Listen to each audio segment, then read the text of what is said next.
오늘 우리에게 주시는 하나님의 말씀은 구약 성경 사무엘상 1장 1절에서 20절까지 말씀입니다. 이제 제가 하나님의 말씀을 봉독하겠습니다. 에브라임 산지 라마다임 소빔에 에브라임 사람 엘가나라 하는 사람이 있었으니 그는 여로함의 아들이요 엘리후의 손자요 도우의 증손이요 숲의 현손이더라. 그에게 두 아내가 있었으니 한 사람의 이름은 한나요 한 사람의 이름은 브닌나라. 브닌나에게는 자식이 있고 한나에게는 자식이 없었더라.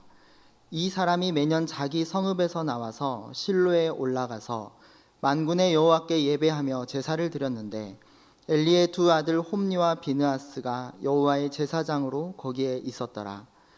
엘가나가 제사를 드리는 날에는 제물의 분깃을 그의 아내 브닌나와 그의 모든 자녀에게 주고 한나에게는 갑절을 주니 이는 그를 사랑함이라. 그러나 여호와께서 그에게 임신하지 못하게 하시니 여호와께서 그에게 임신하지 못하게 하심으로 그의 적수인 브닌나가 그를 심히 격분하게 하여 괴롭게 하더라. 매년 한나가 여호와의 집에 올라갈 때마다 남편이 그같이 하매 브닌나가 그를 격분시키므로 그가 울고 먹지 아니하니 그의 남편 엘가나가 그에게 이르되 한나여 어찌하여 울며 어찌하여 먹지 아니하며 어찌하여 그대의 마음이 슬프냐. 내가 그대에게 10 아들보다 낫지 아니하냐 하니라. 그들이 실로에서 먹고 마신 후에 한나가 일어나니 그때 제사장 엘리는 여호와의 전 문설주 곁 의자에 앉아 있었더라. 한나가 마음이 괴로워서 여호와께 기도하고 통곡하며 서원하여 이르되 만군의 여호와여 만일 주의 여종의 고통을 돌보시고 나를 기억하사 주의 여종을 잊지 아니하시고 주의 여종에게 아들을 주시면 내가 그의 평생에 그를 여호와께 드리고 삭도를 그의 머리에 대지 아니하겠나이다. 그가 여호와 앞에 오래 기도하는 동안에 엘리가 그의 입을 주목한즉 한나가 속으로 말하매 입술만 움직이고 음성은 들리지 아니하므로 엘리는 그가 취한 줄로 생각한지라. 엘리가 그에게 이르되 내가 언제까지 취하여 있겠느냐 포도주를 끊으라 하니 한나가 대답하여 이르되 내 주여 그렇지 아니하니이다. 나는 마음이 슬픈 여자라. 포도주나 독주를 마신 것이 아니요 여호와 앞에 내 심정을 통한 것뿐이오니 당신의 여종을 악한 여자로 여기지 마옵소서. 내가 지금까지 말한 것은 나의 원통함과 격분됨이 많기 때문이니이다 하는지라. 엘리가 대답하여 이르되 평안히 가라. 이스라엘의 하나님이 내게 기도하여 구한 것을 허락하시기를 원하노라 하니 이르되 당신의 여종이 당신께 은혜 입기를 원하나이다 하고 가서 먹고 얼굴에 다시는 근심빛이 없더라. 그들이 아침에 일찍 일어나 여호와 앞에 경배하고 돌아가 라마의 자기 집에 이르니라. 엘가나가 그의 아내 한나와 동침하매 여호와께서 그를 생각하신지라. 한나가 임신하고 때가 이르매 아들을 낳아 사무엘이라 이름하였으니 이는 내가 여호와께 그를 구하였다 함이더라. 아멘. 성도 여러분, 여러분은 성경 말씀 중에 어떤 구절을 가장 좋아하십니까? 성도님들이 가장 좋아하는 말씀 중 하나는 바로 시편 23편입니다. 그러면 왜 많은 분들이 시편 23편 말씀을 좋아할까요? 저는 그 이유를 시편 23편 1절의 내용에서 추측해 보았습니다. 여호와는 나의 목자시니 내게 부족함이 없으리로다. 우리는 하나님께서 나의 목자 되어 주신다는 사실을 참 좋아하지만 그보다도 그로 인해서 나에게 부족함이 없으리라는 그 사실을 더욱 기뻐합니다. 왜냐하면 우리가 살아가면서 부족함이나 결핍은 참 우리를 곤란하게 하는 것들이기 때문입니다. 산호라면 건강이 부족해지는 때가 있습니다. 우리가 평소에 건강 관리를 잘 못하는 때가 많습니다. 건강이 당연하게 주어지는 것이라고 생각하는데 사실 그렇지가 않거든요. 여러분, 건강을 잃어버리면 정말 모든 것이 중단됩니다. 아무것도 할 수가 없습니다. 그래서 지금 운동을 시작하지 않으면 수개월 내에 병원에 다니게 되실 수도 있습니다. 어느덧 휴가철이 다가왔습니다. 여러분 휴가를 다녀오셨습니까? 혹은 어디로 떠날 계획이 있으십니까? 요즘엔 방콕으로 많이 가시더라고요. 태국의 수도 방콕이 아니라는 걸 아시죠? 방에 콕 박혀 있는 방콕 말입니다. 지금 물질이 부족한데 가긴 어딜 가나. 어딜 다녀오든 경비가 너무 많이 들고 또 성수기라 다 비싸지 않습니까? 그렇기 때문에 그냥 집에서 쉬는 휴가를 보내는 때도 있습니다. 이처럼 결핍이라는 것은 결핍 이상으로 우리를 행복하게 하지 못하고 위축시키는가 하면 초라하게 만들기도 합니다. 그래서 우리는 부족함이 없게 해주신다는 말씀을 좋아할 수밖에 없습니다. 여러분은 지금 어떤 부족함과 결핍 가운데 있습니까? 우리의 기도는 나에게 없는 것, 결핍과 부족함 가운데 하나님께 구하는 데서 자연스럽게 기도가 시작됩니다. 오늘 본문에서 우리는 한나라는 여인이 정말 없어서는 안 되는 결핍 때문에 괴로워하고 그로 인해서 기도하는 모습을 볼 수 있습니다. 이스라엘의 에브라임 지파의 엘가나라고 하는 아주 경건한 남자에게 분인나와 한나라는 두 아내가 있었습니다. 사실 그는 한나를 더 사랑해서 그녀와 결혼했는데 이 한나가 아이를 낳지 못하는 겁니다. 그래서 분인나와 결혼을 해서 자녀를 가졌습니다. 그럼에도 불구하고 이 엘가나는 아이를 갖지 못한 한나를 더욱 사랑했습니다. 그래서 그는 하나님께 제사한 다음에 제물의 분깃을 분인나보다 한나에게 갑절을 주었습니다. 참 눈치 없는 남자죠. 어떤 일이 벌어졌을까요? 네, 분인나가 한나를 적수로 여겼습니다. 남편을 두고 남편의 사랑을 더 받는 이 한나를 미워하고 시기하고 괴롭히게 됐습니다. 6절 말씀을 유진 피터슨의 번역으로 읽어드리겠습니다. 분인나는 한나를 모질게 조롱하고 아픈 곳을 건드려 하나님께서 한나에게 자녀를 주시지 않은 것을 계속 의식하게 했다. 이 고대 근동 지역의 여인들의 인생은 전적으로 남성들에게 의존되어 있었습니다. 현재는 남편에게 달려 있고 또 남편이 없는 미래에는 아들에게 의존되어 있었습니다. 그렇기 때문에 아들을 낳을 수 없었다는 것은 곧 여성에게 미래가 없다는 것을 의미했습니다. 분인나는 그런 한나가 쓰라린 마음으로 눈물을 흘릴 때까지 괴롭혔고 한나는 너무도 슬픈 나머지 식욕을 완전히 잃고 말았습니다. 그런 한나에게 남편 엘가나가 위로하는 말을 좀 들어보십시오. 8절 말씀을 표준 세번역으로 읽어드리겠습니다. 여보, 왜 울기만 하오? 왜 먹지 않으려 하오? 왜 늘 그렇게 슬퍼만 하는 거요? 당신이 10 아들을 두었다고 해도 내가 당신에게 하는 만큼 하겠소? 하고 전혀 위로되지 않는 말을 하고 있습니다. 여러분, 우리 인생에 꼭 필요한 것이 결핍되어 있을 때, 가장 가까운 배우자도 나에게 전혀 위로가 되지 못할 때, 그때는 하나님께서 나를 버리시는 것이 아니라 나의 결핍을 채우시기 위해서 기도하라는 신호를 보내시는 것입니다. 6절에 신비로운 말씀이 있습니다. 여호와께서 한나로 하여금 임신하지 못하게 하셨다. 그냥 한나가 임신 못했다가 아니라 하나님이 한나로 하여금 임신을 하지 못하게 하셨다는 말씀입니다. 이 말을 바꾸면 하나님께서 한나로 하여금 기도하게 하셨다라고 할 수 있습니다. 여러분, 하나님께서 우리가 기도하지 않는다고 해서 기도하게 하시려고 어려운 일을 주시지는 않습니다. 우리 인생 자체가 불완전하기 때문에 아무 이유 없이 힘든 일이 일어나기도 합니다. 그때 하나님은 우리에게 이렇게 속삭이시는 거죠. 홀로 힘들어하지 말고 나를 의지하렴. 그 문제를 나에게 가져와라. 그러면 내가 그것을 가지고 너에게 새 일을 행할 것이고 너는 내가 너의 하나님이라는 것을 알게 될 것이다. 저는 이러한 하나님의 마음을 하나님께서 우리로 하여금 기도하게 하신다라고 표현하고 싶습니다.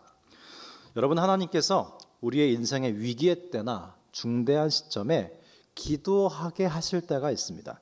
기도를 시키실 때가 있습니다. 내가 의지적으로 기도하려고 하지 않아도 기도를 하게 되고요. 기도하는 자리에 그렇게 어렵게 힘들이지 않고도 나가게 되는 때가 있습니다. 그때는 하나님이 기도를 시키시는구나, 이렇게 생각이 되죠. 우리 그리스도인들이 참 복된 것은요, 하나님을 알지 못하는 사람들은 인생의 막다른 순간, 낙심과 절망이 끝인 반면 우리 그리스도인들은요, 아무리 낙심되고 절망이 돼도 우리의 마지막은 기도입니다. 우리 인생의 막다른 지점에서 우리는 기도할 수 있고요, 하나님께서는 거기서 새 일을 시작하십니다. 따라서 결핍과 부족함의 때는 표면적으로는 어렵고 힘든 시간인지 모르지만 사실은 은혜의 때입니다. 왜냐하면 하나님께서 우리로 하여금 기도하게 하신 후에 무엇인가 새 일을 행하시기 때문입니다. 그런데 여러분, 어찌 보면 한나는 그냥 체념하며 살 수도 있었습니다. 아이가 안 생기는데 어떻게 하겠습니까? 내 힘의 밖의 일입니다. 그리고 남편도 분인나보다 한나 자신을 끔찍이 더 사랑합니다. 그러면 그냥 남편의 사랑에 만족하며 살 수도 있는 것 아닙니까? 그러나 만일 한나가 남편의 사랑으로 만족하며 살았다면 그녀는 기도하지 않았을 것이고 그 결과 이스라엘의 최후의 사사인 사무엘은 존재하지 않습니다. 여러분, 은혜 받은 심령의 특징 중 하나가 무엇이냐면요, 거룩한 불만족이 있다는 것이에요. 성장하는 영혼은 은혜에 있어서 어느 정도로 만족하지 않습니다. 여러분, 지금 영적으로 성장하는 중에 계시지 않습니까? 이 정도면 됐습니까? 이 정도로 만족하십니까? 미국의 신비주의자인 에드윈 윌슨 토저 목사님은 이렇게 얘기했습니다. 영적 성장에 있어서 만족은 우리의 원수다 그랬어요. 우리가 만족하는 순간 우리의 영적 성장은 거기서 끝입니다. 그래서 만족은 우리의 원수라고 했어요. 성장하는 영혼은 지금의 상태에 만족하지 않습니다. 더 갈망합니다. 한나는 지금 남편의 사랑으로 만족할 수 없었습니다. 본문을 깊이 들여다보면 한나는 아이를 낳지 못하는 결핍과 부족함이라는 이 현상 앞에 그저 주저앉지 않았습니다. 과연 사람들의 말처럼 아들을 낳지 못하면 하나님께 버림받은 것인가? 그렇지 않다. 그렇지 않다는 것을 내가 기도로 확인하고 싶다. 그런 열망으로 한나의 영적 성장은 계속되고 있었습니다. 그래서 아들을 주시면 하나님께 바치겠다고 서원 기도를 합니다. 그리고 실제로 나중에 하나님께서 아들 사무엘을 주시자 하나님께 드립니다. 11절 말씀입니다. 서원하여 이르되 만군의 여호와여, 만일 주의 여종의 고통을 돌아보시고 나를 기억하사 주의 여종을 잊지 아니하시고 주의 여종에게 아들을 주시면 내가 그의 평생에 그를 여호와께 드리고 삭도를 그의 머리에 대지 아니하겠나이다. 이 구절을 자세히 들여다보면 한나는 지금 아들을 얻는 것 이상으로 확인하고 싶었던 게 있었습니다. 하나님, 정말 저의 고통을 돌아보시는 분이십니까? 저를 기억하고 잊지 않고 계십니까? 제가 하나님께 버림받은 여인이 아니라는 것을 알고 싶습니다. 한나는 아들을 구하면서 이것을 확인하고 싶었습니다. 만일 한나의 갈망의 초점이 아들 낳는 것에 잡혀 있었다면 그녀는 나중에 사무엘을 바칠 수 없습니다. 자, 그러면 한나는 어떻게 기도했을까요? 10절과 11절 말씀을 보면 한나가 마음이 괴로워서 기도하고 통곡하고 서원했다고 했습니다. 간혹 우리가 기도하면서 하나님 앞에 우두커니 앉아서 이 생각 저 생각하고 잡념에 시달리다가 기도를 마칠 때가 있습니다. 근데 여러분, 영성신학에서는요 이런 말이 있어요. 생각은 기도가 아니다. 여러분 한번 따라해 보실까요? 생각은 기도가 아니다. 이게 무슨 뜻이냐면요, 가령 우리가 친구를 만났다고 하십시다. 그런데 친구 앞에 앉아서 아무런 말도 안 하고 그 어떤 대화도 안 하고 그 어떤 감정 표현도 하지 않고 그냥 그 친구 앞에 앉아서 이 생각 저 생각하다가 그냥 벌떡 일어나서 헤어졌다고 한다면 두 사람 간의 인격적인 교제가 있었다고 할 수 있을까요? 마찬가지로 기도 중에 우리가 하나님 앞에 앉아서 이런저런 생각만 하다가 마는 것은 기도가 아닙니다. 오늘 본문의 한나를 보십시오. 하나님 앞에서 괴로워하고 기도하고 통곡했습니다. 여러분, 기도란 괴로워하되 하나님 앞에서 괴로워하고 통곡하되 하나님 앞에서 통곡하는 것이 기도입니다. 시편 62편 8절에 백성들아 스스로 그를 의지하고 그의 앞에 마음을 토하라 그랬습니다. 여러분, 생각이라는 것은요, 그 시제가 현재이기보다는 미래입니다. 오늘 예배를 드리고 오늘 말씀대로 살아야겠다라고 우리가 생각하죠. 그 생각은 아직 미래에 있지 현재 우리에게 다가온 게 아니에요. 우린 참 많은 결단을 생각 속에서 합니다. 착하게 살아야겠다. 하나님 자녀답게 살아야겠다. 내일은 무엇을 해야겠다. 그 생각은 여러분 현재로 아직 오지 않았습니다. 그래서 생각은 아직 미래인 거예요. 그러면 우리가 생각으로만 기도하면 되게 미래적인 기도를 하게 돼요. 그러나 우리가 사는 것은 지금 현재 아닙니까? 현재적인 기도를 하는 방법은 한나가 기도했던 것처럼 감정을 쏟아놓는 거예요. 감정은 여러분 영성에서 대단히 중요한 것입니다. 우리 영혼의 끝자락에 감정이 달려있다고 그래요. 이 감정은 거짓말을 하지 않습니다. 감정을 따라가다 보면 영혼에 연결이 돼 있다고 쉽게 표현할 수 있는데요. 지금 이 한나는 자신의 감정을 쏟아놓고 자신의 심정을 토해놓고 있습니다. 우리가 그렇게 기도할 때 여러분 잡념이 생기지 않아요. 그리고 지금 현재에 충실히 깨어 있으면서 현존하시는 하나님을 만날 수 있습니다. 두 번째로 12절 말씀을 보면 그가 여호와 앞에 오래 기도하는 동안 그랬습니다. 한나는 지금 오래 기도했습니다. 여러분 간절하면요 오래 기도하게 됩니다. 간혹 예배가 끝나고 나서 이렇게 보면 예배가 끝났는데도 앉아서 기도하시는 분이 보일 때가 있어요. 간절한 게 있기 때문이에요. 오래 기도한다는 것은 깊이 기도한다는 것을 의미하기도 합니다. 짧게 깊이 기도할 수 있을까요? 여러분 잠깐 만나면서 깊은 얘기를 할 수 있을까요? 깊은 기도를 하기 위해서 오래 기도하는 것이죠. 어떤 청년이 저에게 이런 질문을 한 적이 있습니다. 목사님, 저는 하나님과 친밀해서요 항상 하나님과 대화할 수 있습니다.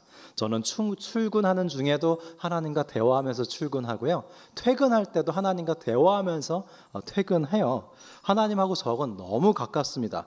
그런데도 굳이 따로 시간을 내서 기도해야 합니까? 아주 좋은 질문을 했습니다. 그래서 제가 답하기를 이렇게 대답했어요. 가령 자매가 출근할 때마다 버스 정류장에서 마주치는 남자가 있다고 합시다. 매일 보니까 인사도 하고 또 버스가 오는 동안 환담도 하고 또 퇴근길에 마주쳐서 또 인사하고 만나기도 한다고 하죠. 그러나 그렇다고 해서 그 남자랑 결혼할 수 있습니까? 적어도 결혼을 하려고 한다면 따로 시간을 내서 차도 마시고 밥도 먹고 더 깊은 대화와 교제 끝에 더 중요한 관계의 결정을 할 수 있지 않겠습니까? 마찬가지로 여러분 하나님과 깊은 관계의 진전을 위해서는요 따로 시간을 내서 하나님과 깊이 교제할 필요가 있는 것입니다. 한나는 지금 성소에 나갔어요.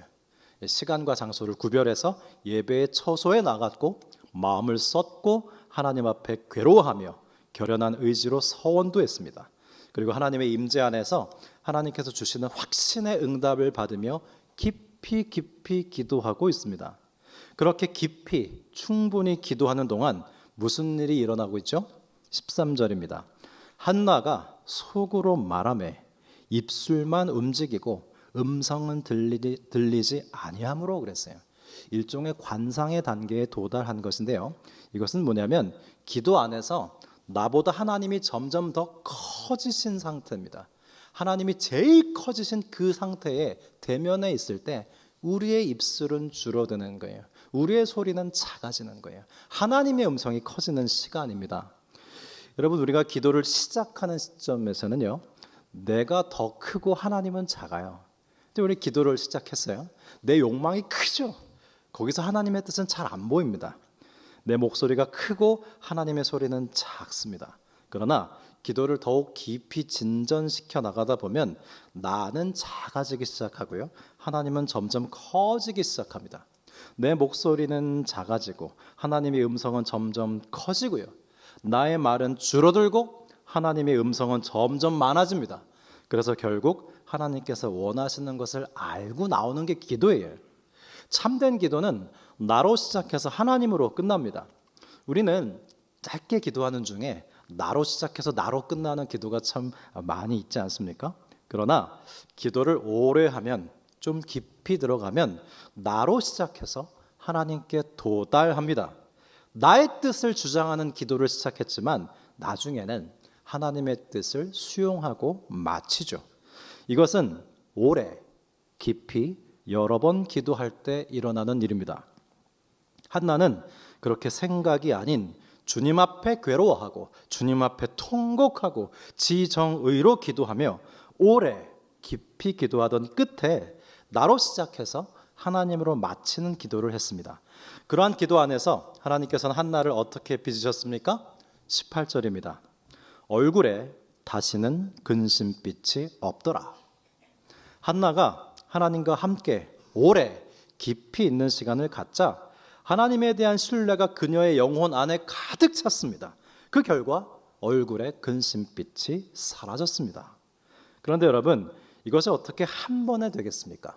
오늘 본문 말씀은 한나가 단번에 그런 상태에 도달한 것처럼 기록하고 있지만 한나는 여러 번 이렇게 기도했습니다. 3절 말씀에 보면 매년이라는 단어가 있습니다. 그녀는 매년 실로에 올라가서 제사를 드리고 매년 분인나로부터 괴롭힘을 당했고 매년 남편의 위로를 받으며 수년간 기도했습니다. 그러던 끝에 한나는 하나님의 정점에 다다랐습니다. 그러자 엘리 선지자가 축복을 해줍니다. 17절입니다. 평안히 가라. 이스라엘의 하나님이 내가 기도하고 구한 것을 허락하시기를 원하노라. 아들을 달라고 기도한 한나가 이제 어떻게 움직이죠? 프라드 크릭스라고 하는 분이 쓰신 기도에 대한 5가지 응답이라는 책이 있습니다. 제가 기도에 대한 강해를 하면서 이 책을 앞으로도 계속 인용할 텐데요. 이 책에 보면 하나님께서는 우리의 기도에 5가지로 응답하신다고 합니다. 첫째는 예스입니다. 우리가 야베스의 기도에서 이미 다뤘는데요. 하나님은 그래 구한 대로 주고 말고 이렇게 응답하실 때가 있어요. 두 번째로는 우리가 가나안 여인의 기도에서 다룬 것처럼 안 된다. 극진한 사랑으로 우리의 기도를 거절하시는 응답을 하실 때도 있습니다. 세 번째로는 기다려라. 아직 때가 아니다. 이렇게 응답하실 때도 있어요. 저는 이 3가지 응답이 전부인 줄 알았습니다. 그런데 2가지가 더 있어요. 네 번째 하나님의 응답은요. 그것은 네가 할 일이다. 는 응답도 있습니다. 마지막 5번째, 이제 그만 나한테 맡겨라. 그런 응답도 있습니다. 만일 한나가 아들을 달라고 기도한 다음에 내가 10아들보다 낫지 아니하뇨 하는 그렇게 쓸데없는 위로를 하는 남편과 각방을 썼다면 아들이 생겼겠습니까? 한나는 4번째 응답, 그것은 네가 할 일이다에 응답합니다. 19절에 한나는 하나님께 아들을 달라고 구한 뒤에 남편인 엘가 나와 동침합니다. 그녀의 간구와 삶에 일치했습니다. 여러분, 우리가 기도한 대로 삶을 일치시킬 때요, 기도의 능력이 나타납니다. 응답에 가까이 접근하는 거예요. 여러분, 한나처럼 기도해 보시지 않겠습니까? 만일 여러분이 건강을 위해서 기도한다면 몸에 좋지 않은 걸 그만두셔야죠. 운동을 시작해야 합니다. 건강을 구하면서 몸에 안 좋은 것을 먹고 운동을 하지 않는 것은 기도와 삶이 일치하지 않은 거죠. 학생들의 경우 성적이 오르기를 기도한다면 공부 열심히 해야죠. 그것은 네가 할 일이라는 응답이 있습니다. 어쩌면 지금 여러분 우리의 기도 중에 응답되지 않는 것은 하나님을 탓할 일이 아니라 우리 자신을 탓해야 할 일이 있을지도 모릅니다. 자, 한나가 아들을 달라고 기도하고 또 남편과 동침하자 응답이 시작되는데요. 본문은 이렇게 표현하고 있습니다. 여호와께서 한나를 생각하신지라. 아주 은혜로운 말씀이죠. 우리 순장님들은 순원들에게 이렇게 문자를 보내시면서 안부를 물을 수 있습니다. 하나님이 집사님을 생각하십니다. 하나님이 권사님을 생각하십니다. 하나님께서 장로님을 생각하고 계십니다. 우리 수험생활에 지친 자녀들에게도 어깨를 두드리면서 이렇게 격려해 주면 어떨까요? 얘야, 하나님이 너를 생각하신단다. 사랑하는 여러분, 우리가 기도할 때 하나님께서 우리를 생각하십니다. 여기서 여호와께서 한나를 생각하신다라는 생각하신다는 구절은 구약 성경에 무려 908회 등장하는데요. 히브리 말로 이것은 누군가를 돕는다는 뜻입니다. 그러니까 여호와께서 한나를 도우신지라가 되겠습니다. 하나님께서는 우리가 기도할 때 우리를 생각하시고요, 우리를 도와주십니다.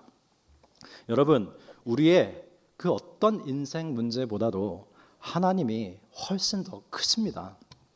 사업이 잘 될 수 있을까 없을까, 장사가 잘 될까 안 될까 하는 문제보다 하나님이 더 크십니다.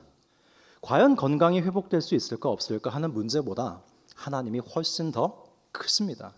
우리 자녀가 올바르게 신앙을 갖고 아름답게 잘 자랄 수 있을까 없을까 하는 염려보다도 하나님이 더 크십니다.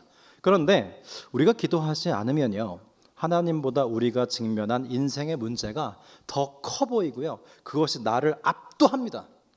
하나님도 이 문제는 어찌할 수 없을 거라고 착각하고 우리는 두려움에 사로잡히고요, 우리가 두려워하는 그것들의 종이 되고 말죠.